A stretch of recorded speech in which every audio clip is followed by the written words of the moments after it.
Boa noite.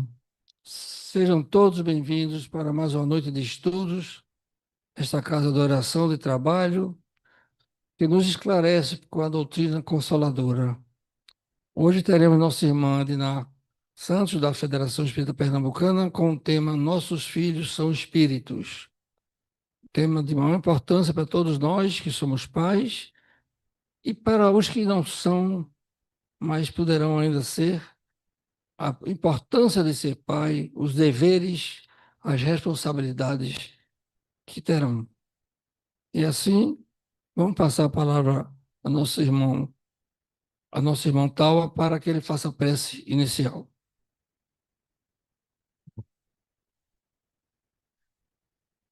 Querido Jesus, nós imensamente agradecidos estamos por mais essa oportunidade deste convite que tu nos faz, Jesus, para compreender melhor nossa vida, nossos filhos, nossas dificuldades, nossas alegrias também. Abençoa todos nós que aqui nos encontramos.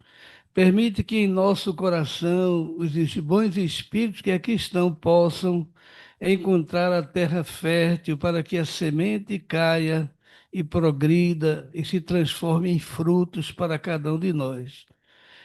Em teu nome, Jesus, em nome de Deus, nosso Pai, acima de tudo, nós agradecemos e devolvemos a palavra ao nosso querido amigo, Dr. Luiz, para que ele possa dar início a reunião da noite de hoje.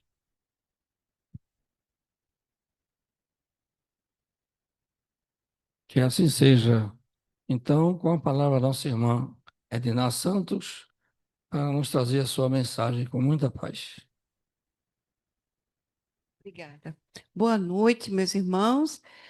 É com muita alegria que estamos aqui, não é? Para mais uma vez, juntos, pensarmos, refletirmos, meditarmos e até sentirmos alguma coisa, porque é tão bom quando a pessoa sai da palestra que ela nos procura para agradecer, para dizer alguma palavra de conforto, de esperança, o que significa dizer que os breves momentos, não é, que nós passamos juntos são bem produtivos, porque Jesus está aqui, não é? Parece até uma coisa meio que utópica a gente falar, porque Jesus está aqui, está mesmo. É que os nossos sentidos ainda são bem como é que a gente pode dizer? Insípidos dessa sensação, dessa certeza de que Jesus, ele está sim. E ele mesmo disse isso, que onde duas ou mais pessoas estivessem reunidas em seu nome, ali ele estaria. Então, é do nosso desejo, do fundo do nosso coração, que ele possa permanecer conosco. Não somente estar, mas ficar durante um tempo. Mesmo quando a gente for para casa, ele também junto, não é? Porque nós sabemos que espíritos, assim como Jesus, são espíritos que podem estar em muitos lugares ao mesmo tempo. Eles irradiam a sua aura para muitos lugares diferentes. É como se eles fossem o sol, esse sol que a gente vê lindo e maravilhoso no céu. Quem está na Europa está vendo, quem está na Ásia, quem está na África, em qualquer lugar, no sistema solar está vendo o sol. Assim são os espíritos, né? Os espíritos superiores da condição de nosso Senhor Jesus.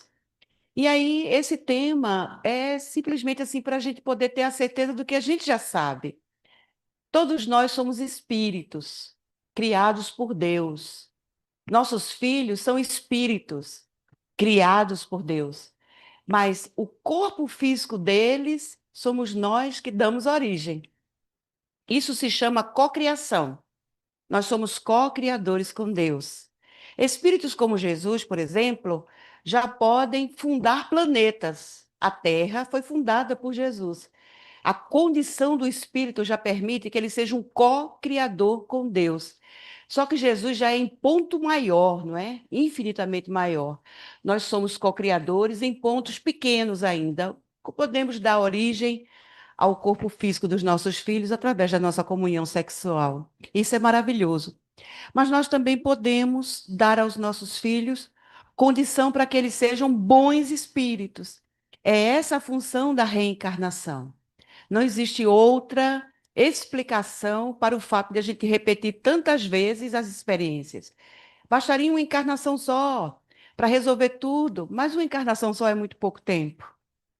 Emmanuel, no livro Consolador, ele vai dizer que a nossa encarnação é como um dia de trabalho.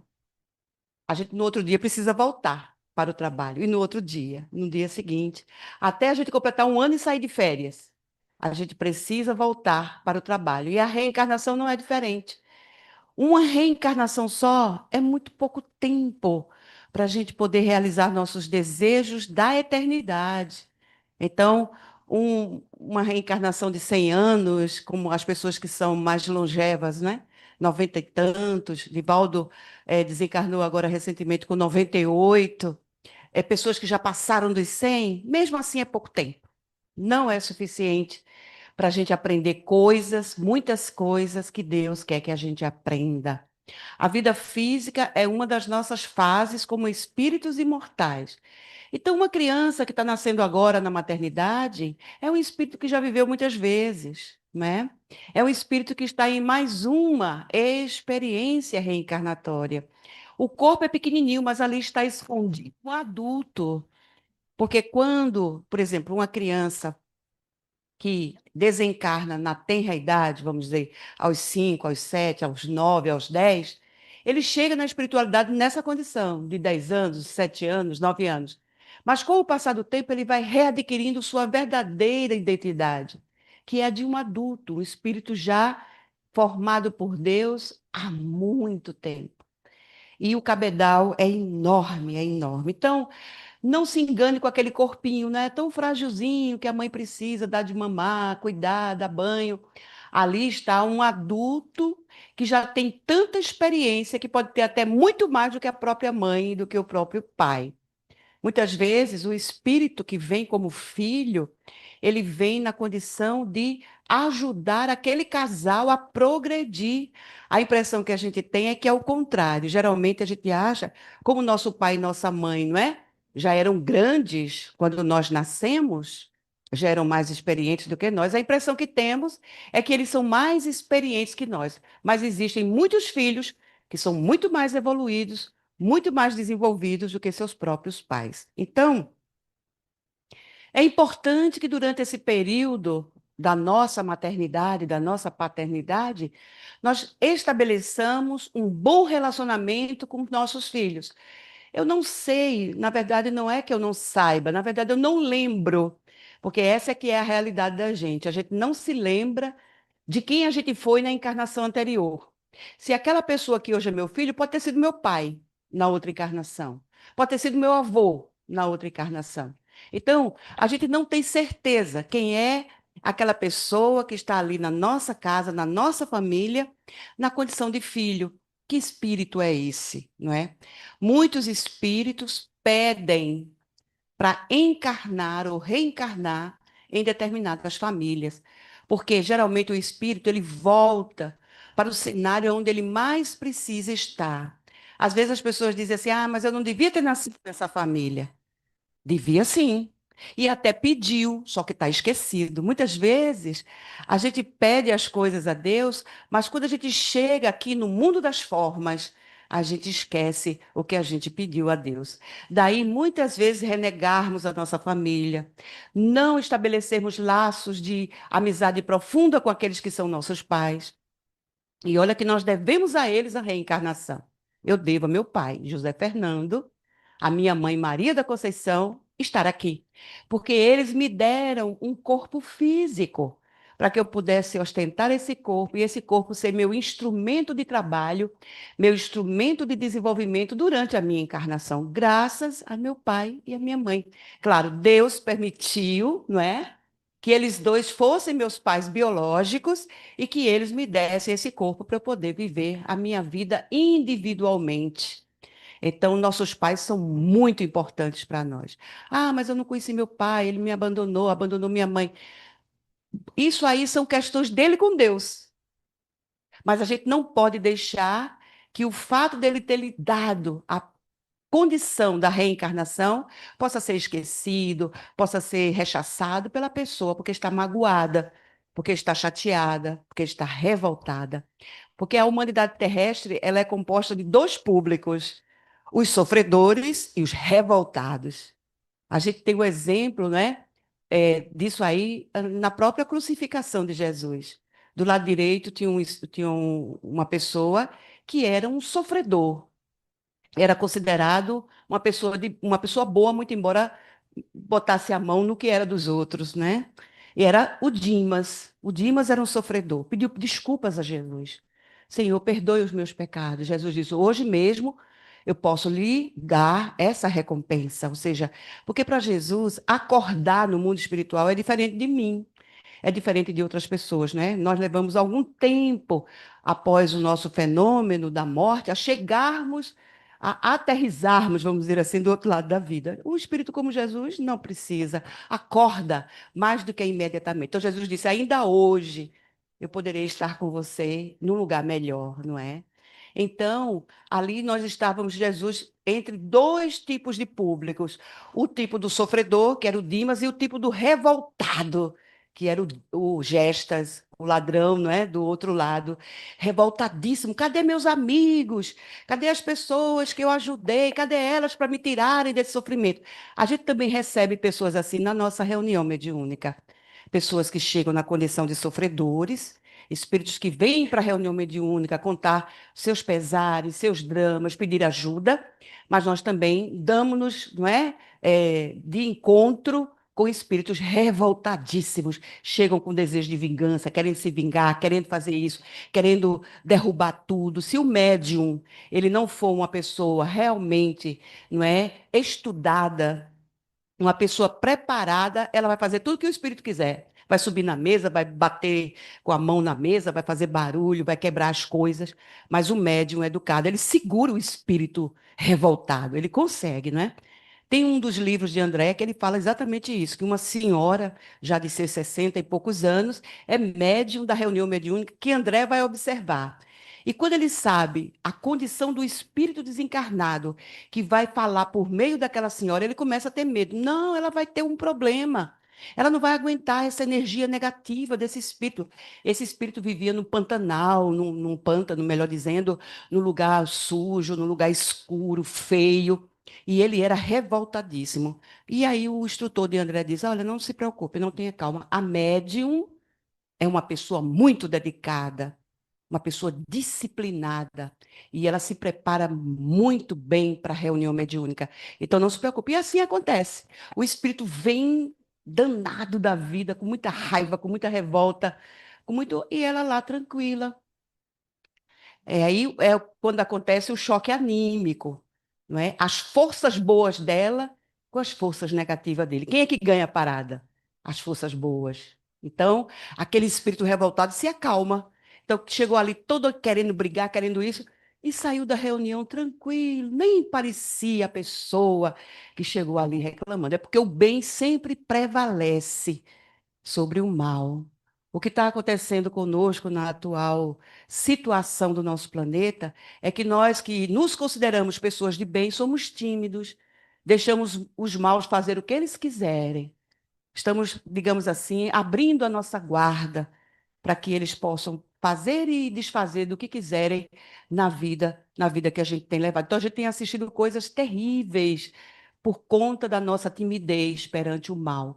Mas tudo vai mudar, tudo vai melhorar, porque nós percebemos também que há um materialismo imperante na sociedade atual.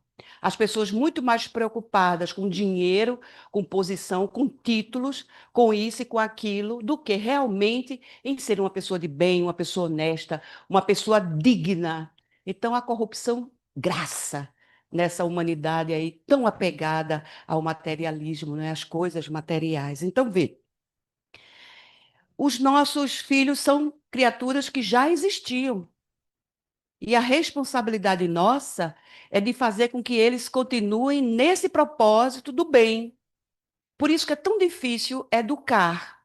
A educação, Kardec vai dizer na questão 685, quando ele vai falar sobre o trabalho, a lei do trabalho, e que uma sociedade justa ajuda aqueles que não podem mais trabalhar, não é? Não mantendo aquela pessoa sob esmolas, mas dando a ela dignidade, condição de trabalho, dela ter sua própria renda, dela ter sua saúde de volta. Então, uma sociedade equilibrada tem saúde, educação, trabalho para todas as pessoas, e não apenas para um grupinho privilegiado.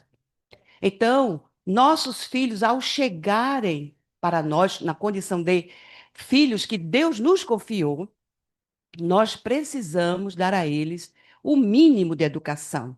Kardec vai dizer na questão 685, imaginemos um aluvião de pessoas que todos os dias são lançadas no mercado de trabalho, sem freio, sem limite, sem nenhuma educação, sem nenhuma disciplina. Não é de se admirar o que nós estamos vendo na sociedade atual. Veja, no século XIX, Kardec já falando isso, imaginemos agora como a situação não está difícil para todos nós que estamos vivendo tempos atuais. Então, é preciso que nós tratemos esses adultos disfarçados de crianças da melhor maneira possível para que a nossa vida possa ser melhorada. Então, a pergunta de Kardec aos espíritos superiores foi: por que que o espírito precisa passar de novo pela infância? É porque os espíritos vão dizer, durante a infância, o espírito ele está mais suscetível a conselhos, a orientações, a exemplos. Então, como é importante os bons exemplos, criança aprende imitando. Ela imita o que o grande faz, ela imita o que o pai faz, ela imita o que a mãe faz. Então, como é importante o exemplo no lar, para que essa criança ela cresça levando consigo no seu arcabouço moral boas lembranças, boas memórias da sua infância, da sua juventude, da sua adolescência. Eu escutei uma psicóloga, não é, falando, os pais, as pessoas nunca devem chamar os adolescentes de aborrecentes. Isso pega muito mal para eles. Eles ficam muito tristes com isso. Eles não são aborrecentes. Na verdade, a criança que está passando para uma nova fase, ela está, em verdade, não é? Amadurecendo. Então, ela fica nessa dúvida: eu sou um adulto ou sou uma criança? Eu sou um jovem ou sou uma criança, um adolescente? Então, essas dúvidas, também geradas pela própria condição fisiológica, não é? Nós temos hormônios que são desenvolvidos durante o nosso crescimento, os feromônios, a testosterona, são hormônios que fazem com que o jovem fique em dúvidas, muitas vezes até da sua própria identidade. Então, são momentos de tamanha delicadeza que os pais precisam estar ali no lado, ao lado daquela pessoa, porque ela está instável. Então, qualquer um pode vir naquele momento e abusar desse momento de fragilidade dessa criança, desse jovem, e colocar coisas na cabeça delas que não deveria. Se os pais não forem presentes, e isso acontece. E aí as famílias se devastam na condição de pais ausentes da educação de seus filhos. Então, quando Deus nos permite voltar à infância, é para que esse espírito que ainda é rebelde, que ainda pratica algumas ações não muito boas, possa receber dos pais os valores morais necessários de educação, para que ele possa deixar no passado, definitivamente, suas más tendências e suas más inclinações. Então, vejamos, o ambiente do lar, a família, é muito importante para dar estrutura, fortalecimento moral para aqueles que vêm na condição de nossos filhos. E hoje em dia tem muito avô, não é? Muita avó criando os netos. Então, há necessidade de essas pessoas terem um lastro moral suficiente para evitar que esse jovem, que essa criança, que esse adolescente, que esse adulto se desestabilize, né? Então, imaginemos que como a infância é importante para que ele chegue na idade adulta equilibrado, tranquilo, certo de que teve um bom ambiente de criação, uma boa educação. Conta-se que um médico, neurocientista, ele cuidava de mentes de pessoas ditas psicopatas, pessoas perigosas. Muitos deles são assassinos. Os psicopatas, ele convive com você e você nem imagina que aquela pessoa é uma delas. Eles são dissimulados, conseguem esconder o seu próprio transtorno, e só em momentos em que eles estão mais frágeis que eles deixam que aquele transtorno venha a lume. Então, ele, como Ele, como estudava cérebros de pessoas assim, um dia ele resolveu tirar a tomografia do próprio cérebro. Ele descobriu que o cérebro dos psicopatas tinha umas características diferenciadas de uma pessoa não psicopata. E aí ele tirou a foto, a tomografia da cabeça dele, mas ele colocou lá, né, o resultado ia sair depois, ele esqueceu aquilo ali. Muito tempo depois, ele se lembrou daquela tomografia e quando ele olhou, viu o nome dele. Ele disse: Ah, essa daqui é a minha. E quando ele olhou o resultado, ele tinha cérebro de psicopata. E ele ficou: Meu Deus, como é que eu nunca tive uma atitude psicopática? Por que que eu não desenvolvi o transtorno? Então, ele imaginou por quê. O ambiente familiar perfeito. Os pais equilibrados, amorosos, protetores, cuidadores dos seus filhos. Ele, como foi o filho mais novo, temporão, inclusive, tinha duas irmãs bem mais velhas do que ele. Ele foi cercado de muito carinho, de muito cuidado, de muita atenção. Então, ele viu que a questão da psicopatia não é somente genética. A biologia pode ser, digamos assim, superada pela educação, pelo amor, pelo carinho, pelo cuidado. Então, vejam, a gente pode vir com uma doença genética, qualquer um de nós, uma doença genética perigosa, difícil de ser tratada, mas ela não se desenvolver, como foi o caso do doutor aí, não é?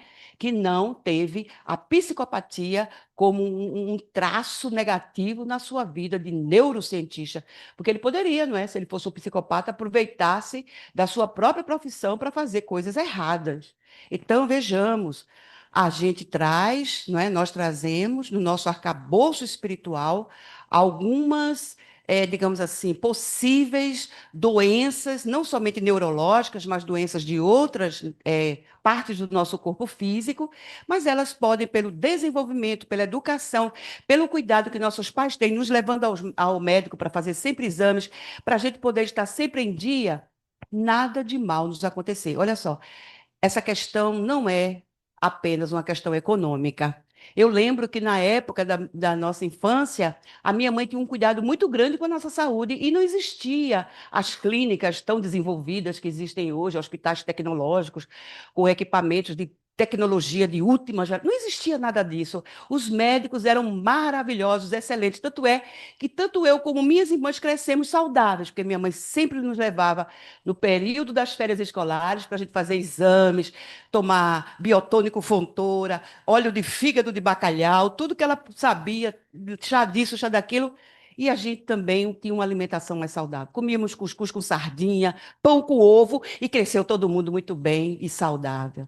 Então, a questão não é dinheiro, a questão não é status, a questão é cuidado. A questão é carinho, atenção, que aquelas pessoas que foram escolhidas por Deus para serem nossos pais tiveram realmente, não é? É como se elas se lembrassem o tempo todo: Deus me pediu isso, então eu tenho que fazer, porque depois, quando eu desencarnar, vou chegar lá e o que é que eu vou dizer a Deus? Ele vai perguntar: o que foi que você fez dos filhos que eu lhe confiei?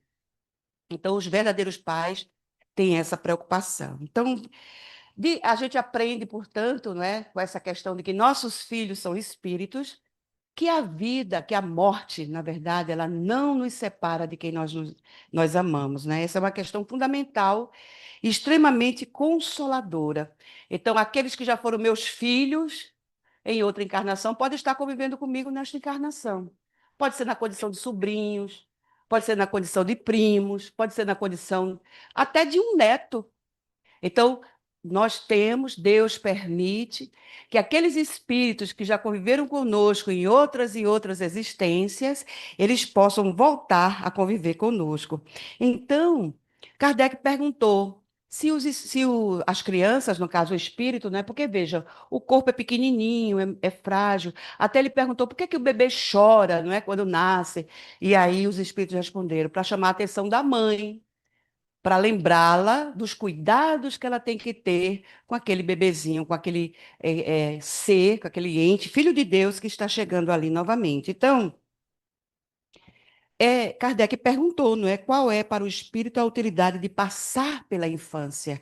E eles responderam: o espírito se encarnando para se aperfeiçoar, é mais acessível durante esse tempo as impressões que recebe e a ajuda do seu adiantamento para o qual deve contribuir aqueles que estão encarregados da sua educação. Então, ser pai e ser mãe é uma missão? Sim. Ser pai, ser mãe é uma missão dada por Deus para que aquelas duas pessoas possam fazer com que aquele garoto, aquela garota cresçam como adultos saudáveis, não é? E cheguem lá na frente prontos para ajudar a sociedade a crescer, porque a gente pensar que a reencarnação não existe é uma ideia antissocial. Porque como é que a gente vai ficar toda hora nascendo gente, começando do zero? Como é que seria essa humanidade? Claro que a humanidade é formada por quem já viveu várias e várias vezes e que vai trazendo todo o conhecimento que já amealhou até a última encarnação para a atual encarnação. É por isso que nós somos tão avançados tecnologicamente, porque espíritos que já estiveram aqui na Terra em tempos atrás, que foram espíritos extremamente importantes para a evolução da Terra, voltaram.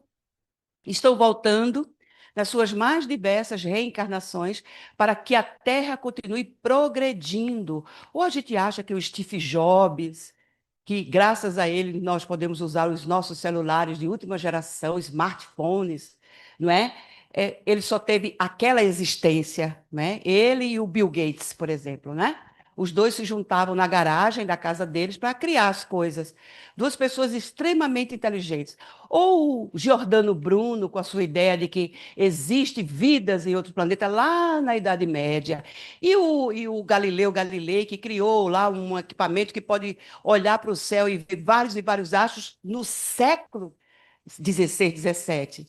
De onde essas pessoas trouxeram tanta inteligência? E as cavernas? Quando os antropólogos entram em determinadas cavernas, que encontram aquelas pinturas rupestres, ficam encantados como é que o homem primitivo da idade da pedra lascada sabia desenhar desse jeito, sabia desenhar ele caçando, sabia desenhar ele acendendo uma fogueira, nem falar ele sabia. Então a gente pode ver que os homens das cavernas, muito embora corpos, não é, ainda tão atrasados, peludos, pareciam mais animais do que pessoas, e nem falar falavam, tinham condição de fazer tudo aquilo ali. Os próprios antropólogos chegam à conclusão que eles faziam isso em transe. Eles admitem a mediunidade, que as cavernas foram as nossas primeiras salas mediúnicas e que o homem da Idade da Pedra foram os primeiros médiuns. Então, sempre houve a atenção de Deus, o cuidado de Deus para com a criatura humana. Muitas vezes, por nossos problemas, os mais diversos, achamos que Deus nos abandonou. De jeito nenhum. Deus nunca nos abandona. Então, de onde provém a mudança, Kardec pergunta, de caráter a uma certa idade e, particularmente, sair da adolescência? Então, aquele espírito que chegou, não é? Na nossa família, na condição de filho, de filha. Então, eles vão dizer, os espíritos, que nós não conhecemos os segredos que escondem as crianças. Olha aí. Elas trazem na sua inocência o que elas foram e o que elas serão. Então, os pais têm que observar as tendências dos seus filhos. Eles têm tendências mais para boas ações ou tendências para más ações. Dia desses, um senhor conhecido nosso, que ele trabalha como serviços gerais numa clínica, ele disse que o garotinho pegou o copo, colocou na torneirinha da água, bebeu a água, machucou o copo e jogou no chão. Aí o pai dele viu, ficou todo sem graça. Por que você jogou o copo no chão? Porque ele está aqui para limpar. Apontou para o rapaz que era o servidor. Então, veja, uma criança assim merece atenção. Porque é como se fosse um adulto falando no corpo de uma criança. Não é? E, além do mais, preconceituosa com quem trabalha em outras, porque o pai dele deve ser uma pessoa importante, de uma empresa importante, mas aquele senhor que varre o chão, não é. Então, os pais precisam prestar atenção em determinadas atitudes. Eu já vi uma menina bater no rosto do pai no supermercado. Ele ficou também sem ação, não é? Ele não quis, talvez, revidar, porque Talvez pensou que era violência, não é? Mas são essas atitudes que vão acostumando a criança a repetir. Eu bati nele, ele não fez nada, então eu posso bater de novo. E assim a criança vai repetindo, não é? Então é muito importante haver a observação. Os pais têm condição. Muitas mães, quando estão grávidas, sentem determinados desejos. Desejos esquisitos, inclusive. Ali já é um ponto de observação. Então, nossos filhos já podem ser evangelizados na barriga, o seu corpo físico no útero. Hoje, muitas casas espíritas já existem, nessas casas, evangelização de bebês, para que esse bebê já venha com uma psicosfera, já nasça, já chegue na vida física com uma digamos assim, uma atmosfera, não é? Uma psicosfera mental melhorada. Porque a gente não sabe, meus irmãos, quem é aquela criatura, de onde ela veio, não é? Está lá no Evangelho, o Espírito sopra aonde quer, não é? Então, nós nos procuramos lá no espaço para formar as famílias aqui da Terra. Nenhuma família é do nada. Nenhuma família é aleatória. Todos estão ali porque Deus quer que eles estejam. Existe um propósito para aquele grupo ali, para eles resolverem durante essa encarnação. Então, as crianças são seres que Deus envia em novas existências. O Hermínio Miranda, ele vai contar nesse livro Nossos Filhos São Espíritos, a experiência que ele teve quando ele foi pai pela primeira vez. Ele tinha 23 anos, né? Ele tinha, portanto, nasceu a primeira menina dele, chamada Ana Maria. E quando a mulher dele estava, não é, na sala de parto, ele ficava pensando lá fora: meu Deus, como será essa criança? Como será, né? Esse bebê que está chegando aí. E aí, quando ele chegou na sala, depois que a esposa dele já estava, aliás, no quarto, né? Ele se impressionou, porque a menina já estava com o olho aberto e olhando para ele, parecia mais um adulto olhando para ele. Ele ficou com medo da menina. Ele disse, meu Deus, minha filha parece uma pessoa grande olhando para mim. E eu que devia estar olhando para ela desse jeito, era ela que está me olhando. E ele começou a conjecturar que perguntas ela pode estar fazendo aí na cabecinha dela. Quem é esse cara que está aí na minha frente? Por que que eu estou toda enrolada nesse pano aqui, não é? Algumas perguntas, porque ele achou ela tão adulta para ser um bebezinho. Por quê? Porque ali está um adulto preso no corpinho, não é? No corpinho frágil, aparentemente frágil, para que ele desperte com essa fragilidade a atenção. É a primeira forma de chamar a atenção do pai, de chamar a atenção da mãe, é a fragilidade, porque a criança precisa de cuidados permanentemente. Então, quando os filhos não têm mais essa necessidade dessa proteção, dessa assistência que lhe foi dada durante 15, 20 anos, então seu caráter real e individual reaparece. Então, quando é que a nossa reencarnação ela se consolida? Aos 15, dos 15 aos 20, como os espíritos estão dizendo aqui. A partir dessa idade, dessa faixa etária, aquele espírito tem condição de saber quem ele é. Ele toma posse, digamos assim, da sua própria personalidade. Ele agora sabe que ele é uma menina, é um menino, que ele é assim, que ele é assado, que ele faz isso, que ele já faz aquilo. Tem essas ou aquelas expectativas, desejos, sonhos. Então, a idade crucial para que os pais também possam prestar bem atenção de como seus filhos estão é nessa faixa da adolescência, não da aborrecência. A moça disse que isso é terrível, porque realmente a criança que está, né, nessa fase aí dos 15 até os 20, muitas delas têm a incerteza de quem elas realmente são. Então, nesse momento, elas precisam do nosso total apoio, não é? Então, com efeito, imaginai bem que o espírito da criança que nasceu entre vós pode vir de um mundo onde tomou hábitos muito diferentes. Então, ela traz já consigo suas tendências, seus hábitos, suas inclinações. Cabe-nos observar, né? Então, ela pode vir com expectativas diferentes dos pais, inclusive, não é? Então, vejamos como isso é importante para a nossa compreensão com relação ao quem são essas pessoas que nós chamamos de pai, aliás, de filhos, né? Então, na 582, Kardec vai perguntar aos espíritos se nós podemos considerar a paternidade como uma missão. E eles respondem: sim, é uma missão. E, ao mesmo tempo, um dever muito grande. Então, além de todo o cuidado que nossos pais têm, não é? Precisam ter conosco, eles têm o dever, é um dever de ofício, de cuidar de nós, de deixar, né, de não deixar que nada de mal nos aconteça. Deus colocou o filho sob a tutela dos pais para que estes o dirijam no caminho do bem. Então, nossos pais passam para nós os valores morais e éticos que nós precisamos para, quando formos lançados nessa sociedade, não sejamos pessoas antissociais, não é? Eu me lembro que minha mãe falava um ditado que ela sempre repetia quando a gente ia sair de casa: cuidado, não mexam nas coisas quando for para casa da sua madrinha, quando for para casa de alguém. E ela dizia: costume de casa, vai à praça. Então, cuidado, não quero saber de nada que possa, não é, nos trazer algum tipo de constrangimento. Minha mãe era dura, mas foi tão bom, não é? Porque imagina o espírito rebelde que eu sou, e graças a Deus me deram pais que souberam dominar esse espírito rebelde que cada um traz dentro de si.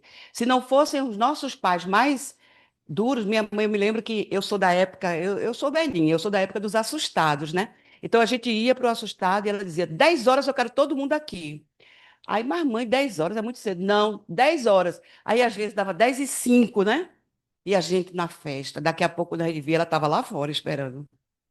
Então, tomava conta da gente. Isso é bom para a gente, saber que tem alguém que se preocupa conosco. Isso é muito importante. E outra coisa, nós, muito embora sejamos homo sapiens, ou seja, sapiens sapiens, que sabe, não é? O homo sapiens sapiens é aquele homem que sabe o que sabe. Então, nós, nessa condição, sabemos que nós precisamos de liderança.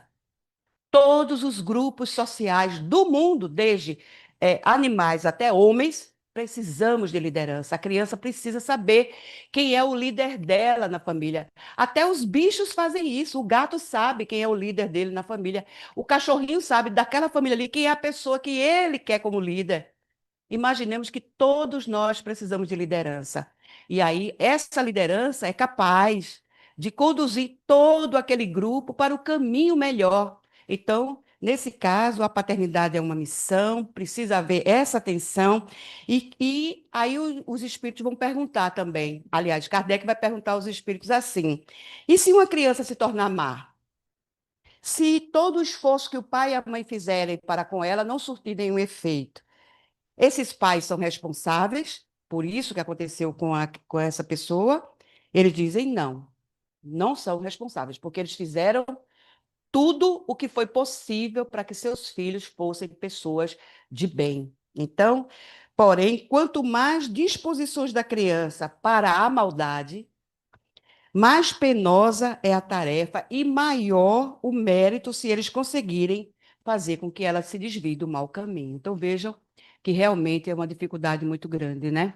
Uma amiga minha contou que ela estava, uma pessoa, vizinha dela, alguma coisa assim, estava com problemas com o filho das drogas.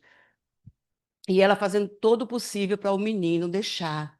E ela não estava conseguindo. Até que um dia ela disse: meu filho, a única coisa que eu posso fazer para lhe tirar das drogas, ou então para lhe ajudar, é tomar droga igual com vocês. Não, mãe, pelo amor de Deus, não queira isso, não, mãe. Eu estou nesse caminho, mas eu quero sair. E a gente sabe que muitas mães não abandonam seus filhos nessa condição. Tem um exemplo clássico, né, na literatura espírita, que é o caso de Santo Agostinho, que hoje é considerado um dos pais da Igreja Católica. Mas Agostinho nem sempre foi essa pessoa que ele é hoje, né? Ele foi um filho desobediente, ele foi um filho que trocava o dia pela noite, ele teve um filho com a empregada, não assumiu o filho, só veio conhecer o filho quando o menino já tinha mais de 14 anos. Ele vivia nas farras, até que um dia ele resolveu, né, ouvir uma palestra de uma determinada pessoa, e foi a partir dessa palestra que ele veio a mudar a sua vida. a sua forma de viver. Está lá no seu livro, não é? Quem quiser ler essa história, é só pegar o livro Confissões de Santo Agostinho. E lá ele conta que durante 30 anos consecutivos, a mãe dele, que hoje é uma santa também da igreja, Santa Mônica, não é? Ela orava por ele todos os dias, durante 30 anos, e ela orou por ele até a morte, né? Eu não me lembro qual é o capítulo do livro O Evangelho segundo o Espiritismo, que Kardec cita, que Santo Agostinho disse, minha mãe com certeza vai vir me falar comigo durante o meu sono físico. Ou seja, ele acreditou, não é? Ele ali já, mesmo como uma pessoa da igreja, que não acredita na comunicação dos espíritos, né? A gente sabe disso, nossos irmãos católicos e evangélicos não acreditam na reencarnação e também não acreditam na comunicabilidade dos mortos com os vivos. Mas Santo Agostinho está lá, dando essa, no livro Confissões, dizendo: tenho certeza que a minha mãe, quando acordar do sono da morte, ela vai vir me dar conselhos, porque a mãe dele vivia dando conselhos para ele: meu filho, saia dessa vida, deixe isso, faça isso, não faça isso. Enfim. Então, vejam, ela conseguiu, não é, o seu intento de tirar o seu filho da situação ruim. Então, no caso dela, não foi somente uma missão, não é? Foi um dever. No caso de muitas mães que eu conheço, não é somente missão, é um dever, e elas estão cumprindo o seu dever muito bem, graças a Deus. Então, vejam, se uma criança ela se torna um bom sujeito, apesar da negligência dos seus pais, se for o contrário, não são os pais que se esforçaram, agora foi o filho que não caiu nas tentações da vida, muito embora seus pais fossem pessoas frágeis psicologicamente. Então, se uma pessoa, uma criança, um jovem, ele conseguiu vencer suas más tendências, mesmo apesar da negligência, dos maus exemplos dos pais, disso eles podem ter tirado algum fruto? A resposta: Deus é justo. Sim, porque nós sabemos que a justiça de Deus, ela é distributiva, não é? O erro é quem define a sentença. Então, quanto maior o erro, maior a pessoa vai sofrer, não é? Quanto menos erros, menos sofrimento. É uma questão matemática. A justiça de Deus funciona dessa maneira. Então, nós vamos vendo aí que Hermínio, na verdade, ele quis dizer que, para ele, se ele tivesse conhecido a doutrina espírita, quando ele tinha 23 anos, né, quando ele foi pai pela primeira vez, ele poderia ter sido um pai ainda muito melhor diante das informações que a doutrina espírita nos fornece, até porque ele nem era espírita. A mãe dele era muito católica, e ele, quando se tornou espírita, por que ele se tornou espírita? Porque ele começou a sentir falta de explicações que a Igreja Católica deveria dar em determinadas situações e não deu. Então, ele mudou, né? Ele, na verdade, abandonou a religião católica, e ele conta aqui no livro que ele passou vários anos sem saber que tipo de religião ele ia abraçar. Ele olhava para uma, não satisfazia os seus desígnios, né? Ia para outra, aquela outra religião também não lhe dava o que ele precisava. Até que, finalmente, ele recebeu livros para ler. E antes mesmo dele se tornar espírita, um fato que levou ele a ser espírita foi porque a mãe dele, como era muito católica, ele se tornou espírita, não é? E não queria que a mãe dele soubesse. Ele escrevia até para a revista Reformador, nessa época, quando a mãe dele faleceu. Então, o que é que ele fazia? Escrevia cartas para a mãe dele, cartas assim amorosas, e assinava com um pseudônimo chamado João Marcos. Acho que era esse o pseudônimo que Hermínio Miranda usava. E até que um belo dia, Divaldo Franco chegou para ele e disse: olha, eu tenho um recado para você. Aí disse: o que foi? Ele: sua mãe mandou uma cartinha. Aí passou a cartinha para Hermínio. E no final, quando ele leu, ele tomou um susto. Até porque antes dele começar a ler a carta, Divaldo fez: quem é João Marcos? Porque Divaldo não sabia da história, né? Dos pormenores. Por que que Hermínio usava o pseudônimo de João Marcos? E aí, ou é José Marcos, uma coisa assim. Aí foi quando ele pôde ver, porque ele não tinha dito nada a Divaldo não sabia de nada dessa história. foi quando ele pôde ter muito mais fé, não é, na doutrina espírita, quando ele recebeu essa informação de Divaldo. E a carta da mãe dele foi linda. E no final ela dizia: para você, meu filho João Marcos, que foi para mim, não é, um presente de Deus na minha vida. Enfim, ela vai falando essas coisas para ele, ele fica realmente muito encantado com isso. Então, vejam, meus irmãos, o forte aqui, não é, nessa questão da pergunta 685 do Livro dos Espíritos, que nós, que somos filhos, precisamos, na condição de filhos mais novos, nós precisamos cuidar dos nossos pais. Inclusive, naquele capítulo, né, honrar o pai, honrar a mãe, que é o capítulo, acho que é o 14 do Evangelho segundo o Espiritismo, Kardec vai falar sobre essa necessidade de nós, filhos, cuidarmos de nossos pais idosos, não é? E ele vai contar lá, não é, que a ingratidão dos filhos é um dos maiores pesares que nós podemos passar na nossa vida, não é? Ou seja, filhos que não reconhecem todo o esforço, toda a dedicação, toda a missão, todo o dever que os pais cumpriram durante a sua existência. Então, aqui na lei do trabalho, a pergunta é: quando uma pessoa já não pode mais, ela própria, pelos seus próprios meios, adquirir o seu sustento, cuidado, ter o seu pão de cada dia garantido. E aí é quando os espíritos respondem que o forte deve ajudar o mais fraco, suprindo nele a falta, né? Aquilo que lhe falta. Então, aí é quando Kardec, no comentário dessa questão 685, na letra A, Kardec vai falar da necessidade da educação. Então, vejam, toda a educação que nós, que estamos aqui na noite de hoje, recebemos dos nossos pais, valeu a pena, não é? Acredito que todos nós que estamos aqui tivemos boas pessoas cuidando de nós, pelo semblante de vocês, pela situação, a gente tem essa ideia, não é? De que tivemos boas pessoas cuidando da gente. Isso é uma bênção de Deus. Então, por que não fazer o bem para essas pessoas que cuidaram da gente, que não ficaram anotando quanto foi a despesa que nós damos para elas, né? Ah, eu gastei com você não sei quantos reais de fraldas, gastei com você não sei quantos reais de leite, gastei com você isso, gastei. Nossos pais não fazem esse tipo de coisa, né? Mas, lamentavelmente, existem outros pais que não são tão atenciosos com seus filhos como deveriam. Às vezes, cuidam mais do carro, cuidam mais do jardim da casa, cuidam mais de outras coisas do que da educação dos filhos. Os filhos são criados à deriva, não é? Então, nós temos os diversos exemplos na nossa sociedade para nossa observação e para que nós possamos escolher a melhor forma de podermos educar, de conduzir para o caminho do bem aqueles que estão sob a nossa tutela, sob nossos cuidados.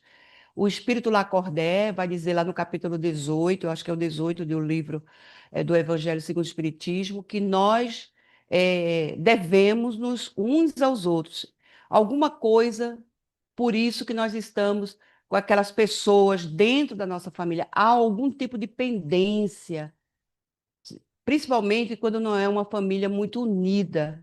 Nós vemos famílias lindíssimas, unidas, todo mundo se festeja quando vê o outro, todo mundo se gosta, a gente vê mesmo que há amor naquele grupo ali familiar.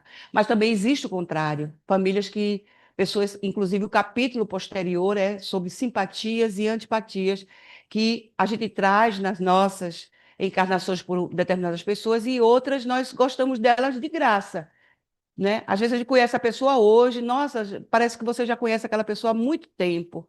É alguém que já conviveu com você, é alguém que já teve essa oportunidade antes. E lá no ambiente de trabalho, nossa, quantas pessoas ali também têm ali na empresa onde nós ganhamos o nosso pão de cada dia, estão ali espíritos que já conviveram conosco. Os espíritos vão até tão longe que eles dizem que até aquela criança que pode estar ali limpando o vidro do seu carro no sinal.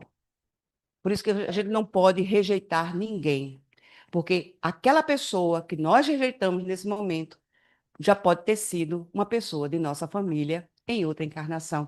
E que Deus permitiu, não é, que houvesse essa sincronicidade do encontro, para que nós pudéssemos valorizar esse encontro e ajudar essas pessoas da melhor maneira possível. Nem que seja com Deus te abençoe, vá com Deus, Deus te proteja, nem que seja isso, porque muitas vezes a gente pensa, né, que a ajuda só é permissível com bens, com cestas básicas, com roupas, com agasalhos, né, visitas, mas às vezes uma palavra, né, um dizer faz com que a pessoa tenha um retorno muito melhor do que se ela desse uma cesta básica, do que se ela desse um biscoito a alguém, não é? A atitude é o que vale para Deus. É a atitude, mesmo que seja com os bens materiais. Uma colega contou que elas foram fazer campanha do quilo e chegaram numa determinada casa, não é? E bateram na porta e chegou um senhor, veio um senhor lá de dentro e ele disse: Olha, eu estou tão desprevenido aqui. Aí a menina: Não, não tem problema, não, senhor. Toma a mensagem. Disse, não, peraí um pouquinho. Aí ele foi lá dentro, né? Daqui a pouco lá vem ele com meio pacote de bolacha creme cracker. Todo mundo ficou emocionado com isso. Não, não, não. Vai faltar para o senhor. Ele disse, não, não, leve, leve, leve. Eu fiquei com a metade. Ou seja, tem pessoas assim, né? Outro caso de uma senhora também que ela disse: não precisa me dar a cesta básica, eu tenho o meu salário, eu sou aposentada, a cesta básica que você deveria me dar, dê para outra pessoa. Ou seja, existem pessoas assim na humanidade, pessoas desprendidas, não é? Pessoas realmente sinceras de coração, mesmo em situações de muita dificuldade social, às vezes até de fragilidade social. Mas o coração é bom. E ela não está ali, naquele lugar, por acaso. Ela está ali para cumprir uma missão de, com o seu exemplo, ela servir de estímulo para outras pessoas fazerem a mesma coisa, não é? Então, como é importante a gente dar bons exemplos, a gente dar bom dia, boa tarde, começa assim. O nosso desenvolvimento moral, a nossa saúde espiritual, ela começa da forma mais simples. Bom dia, dona Fulana. Bom dia, seu Cicrano. Às vezes a gente pensa que bom dia é somente uma forma digamos assim, de urbanidade. Mas a gente não sabe o quanto a nossa voz, o ímpeto da forma como nós falamos, o nosso timbre de voz pode ajudar uma pessoa que esteja ali, naquele momento, passando por dificuldades, né? Para a gente encerrar, eu me lembrei de Chico Xavier. Ele estava conversando assim na praça do bairro onde ele morava, lá em, acho que Uberaba ainda, e lá veio o carro do lixo.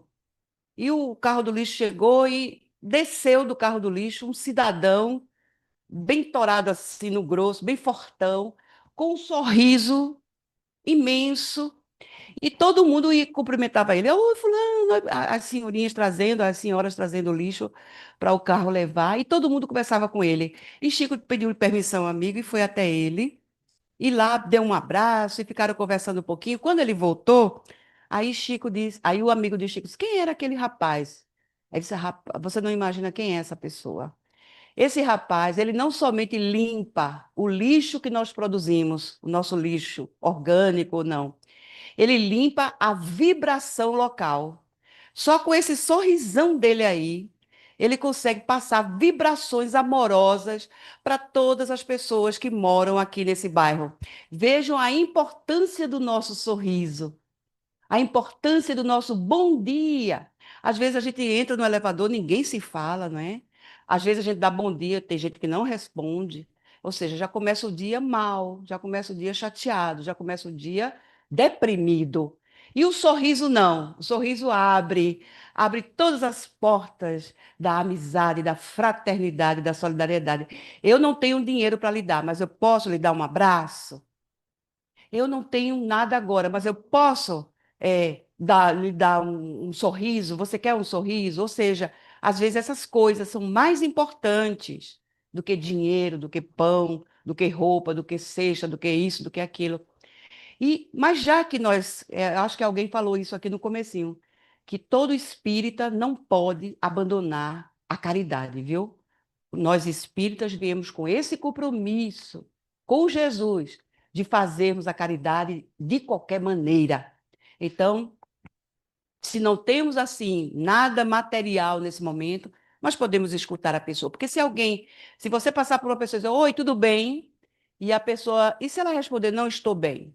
Você vai simplesmente ir embora e deixar ela lá com a situação dela, ou você vai, de alguma maneira, escutá-la, ouvir o que ela tem a dizer? Então, são essas coisas básicas, simples, que a gente pensa que não tem valor nenhum, que tem muito valor para Deus. Quando nós ouvimos alguém, quando nós atendemos alguém, quando nós escutamos aquelas pessoas que nos procuram, porque ninguém nos procura de graça. Algum propósito ali existe. Se alguém chegou junto de você, pediu uma informação, ou de alguma maneira começou a falar sobre a vida dela, porque isso acontece muito, né? Sabe uma coisa muito boa da gente fazer esse tipo de relação social? É andar de ônibus, não é? Eu andei andando de ônibus uns dias aí. Nossa, eu vi coisas que a gente nem imagina, porque a gente de carro, né? No maior conforto, vidro fechado, ar-condicionado ligado, ouvindo música. A gente nem imagina o que é que se passa naquelas paradas de ônibus. E dentro do ônibus, né? As conversas, os desabafos das pessoas. Nossa, como é bom a gente escutar isso de vez em quando, para a gente avaliar até as nossas próprias condições psicológicas, sociológicas, de como nós estamos enfrentando esse mundo cheio de coisas tão esquisitas acontecendo. Então, é só andar de ônibus que a gente começa a ter uma visão completamente diferente do que a gente tem andando de carro, né? Além de tudo, o estresse por conta desse trânsito. Enfim. Então, meus irmãos, Hermínio, ele traz aqui várias e várias outras, viu? Vários e vários outros pontos para nossa reflexão acerca de quem são essas pessoas que nós chamamos de filhos, que a gente considera que é nosso, né? Meu filho, minha filha, né? Mas que, na verdade, antes de ser seu filho e sua filha, são filhos de Deus. Então, nós somos responsáveis por conduzir pelo caminho do bem os filhos de Deus. E Ele confiou na gente. Então, que nós possamos ser essas pessoas confiáveis, pessoas que possam estar realmente ajudando, né, esses seres que vieram na condição de nossos filhos a serem pessoas de bem, mesmo num mundo de provas e de expiações. Muita paz, viu? Que Jesus nos abençoe hoje e sempre. Muito obrigada. Obrigado, Edna, pelas informações, pelo aprendizado. E uma das coisas que a gente percebe é que geralmente os pais criam os filhos para que vivam bem. Bom emprego, bom salário, uma boa casa, viver bem e não viver para o bem. Geralmente a maioria visa o bem material, que o filho se dê bem com a vida, mas não que viva para o bem. E você falou sobre o choro da criança ao nascer. Existe o aspecto fisiológico do choro, a expansão pulmonar, mas eu considero que ali é o primeiro ato político do ser humano. Ou me aquece ou eu não paro de chorar. Ou me dá uma chupeta ou eu não paro de chorar. É um ato político, o primeiro ato. Um outro aspecto que a gente pode observar é que é um ato político e que nesse ato político ali existe o exercício da solidariedade. Os pais vão acudir àquela criatura. E com isso a gente deduz que ninguém vive só. Nós, inclusive, só progredimos com alguém, sozinho não saímos do lugar. Não é? Então, veja bem, quantas lições para nós pais e para aqueles que vão ser, que é preciso se aprofundar nessa visão transcendental da vida, que não é só matéria. Viver para o bem é muito mais salutar do que viver bem. Bom, então vamos pedir a nossa irmã Neves para que faça a prece de agradecimento. Amados irmãos, vamos exercitar o sorriso, né? A alegria, o sorriso é muito bom, é muito contagiante. E nesse clima de paz, de harmonia, de alegria, Vamos agradecer a Deus, ao nosso Mestre Jesus, ao nosso irmão Antônio, que é o mentor dessa casa de oração e de trabalho, para que possamos assim exercitar tudo que a gente aprende aqui no nosso dia a dia. Porque os ensinamentos do Evangelho de Jesus não é para a gente ver, ouvir e simplesmente deixar passar. É para a gente pôr em prática. É assim que Jesus veio nos ensinar. Inclusive, ele diz no Evangelho o seguinte: quando duas ou mais pessoas estiver reunida em meu nome, ali eu estarei. Como a nossa irmã falou no começo da explanação, da palestra, ele está presente em todos os momentos das nossas vidas, não só quando nós estamos reunidos em duas ou mais pessoas. Mas se a gente conectar com Jesus, ele está presente em nossos corações, em nossas vidas, inclusive pega em nossas mãos e nos guia para que possamos ter um dia de proveito, um dia de alegria, um dia de satisfação, de contato bom, de contato maravilhoso com pessoas, de boas energias e bom ânimo. E em nome do Mestre Jesus, passo a palavra ao nosso irmão para dar por encerrado os trabalhos da noite de hoje, na tua santa e divina paz. Que assim seja. Que assim seja. Então, meus irmãos, concluídos os trabalhos da primeira fase, mantenham-se harmonizados, receptivos ao passe, em silêncio e muita paz para todos.